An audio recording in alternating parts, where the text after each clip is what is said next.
আপনি যেটা বলছিলেন যে গোলরক্ষক আসলে কেউ হতে চায় না। যখন সবার ছোট তাকে গোলরক্ষক। কিন্তু এক পর্যায়ে আপনি তো দেশের সবচেয়ে দামি গোলরক্ষক হিসেবেও খ্যাতি অর্জন করেছেন। তো সেই জায়গাটা যদি বলেন এবং সাব গেমসের কথা আপনি নিজেও বলছিলেন, সেই সাব গেমস জয়ের গল্প যদি একটু শোনাতেন। গোলরক্ষক জায়গাটি অত্যন্ত খুব সেন্সিটিভ একটি জায়গা আমি বলবো, কারণ এখানে ভুল করার কোনো সুযোগ নেই।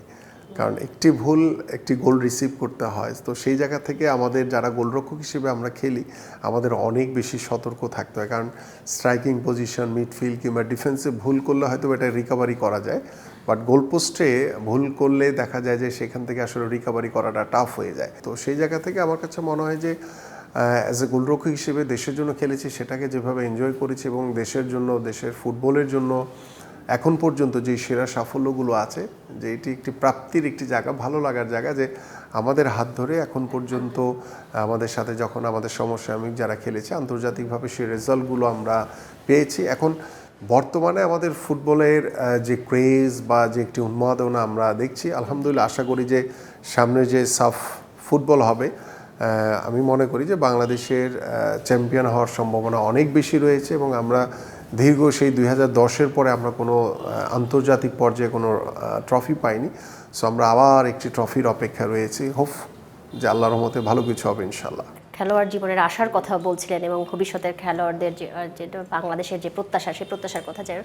সেই প্রত্যাশার জায়গা থেকে একটু আপনার রাজনীতির জীবনে যদি আমরা ফিরে যেতে চাই। 2014 সালে আমি প্রথম বাংলাদেশ জাতীয়তাবাদী দলের একজন ক্ষুদ্র কর্মী হিসেবে আমাদের প্রয়াত সাবেক প্রধানমন্ত্রী দেশনেত্রী বেগম খালেদা জিয়ার কাছে আনুষ্ঠানিকভাবে যোগদান করেছিলাম। এবং সেই যোগদানের পর থেকে 5ই মার্চ 2014 সাল যোগদানের পর থেকে দীর্ঘ এই রাজনৈতিক জীবনে প্রায় স্বৈরাচারের পতন হওয়ার আগ দিন পর্যন্ত প্রতিটি মুহূর্তে কিন্তু আসলে আন্দোলন, সংগ্রাম, নির্যাতনের ভিতরে আমাদের কেটেছে। 5ই আগস্টের পরে দেশ এবং দেশের মানুষ যেভাবে স্বস্তি ফিরে পেয়েছে, ঠিক সেইভাবে আমরাও একটি স্বস্তির নিঃশ্বাস ফেলেছি যে বাংলাদেশ এখন একটি স্বৈরাচার মুক্ত হয়েছে।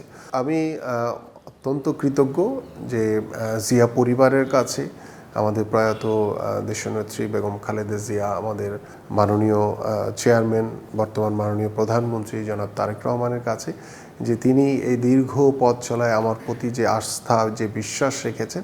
আমি চাই সেই আস্থা, বিশ্বাস ধরে রেখে ভবিষ্যতেও যাতে এই দেশের জন্য, এই দেশের মানুষের জন্য, বাংলাদেশের গণতন্ত্রের জন্য আমাদের মাননীয় প্রধানমন্ত্রী যে কর্মপরিকল্পনা রয়েছে, এবং আমি অ্যাজ এ যুব এবং ক্রীড়ামন্ত্রী হিসেবে আমার ভবিষ্যৎ স্পোর্টসের জন্য আমাদের যা যা করণীয় রয়েছে এবং যেই পদক্ষেপগুলো আমরা হাতে নিয়েছি, সেই পদক্ষেপগুলো ইনশাআল্লাহ বাস্তবায়ন করতে পারলে ইনশাআল্লাহ আগামীর বাংলাদেশের ক্রীড়াঙ্গনে একটি আমূল পরিবর্তন আসবে বলে আমি বিশ্বাস করি।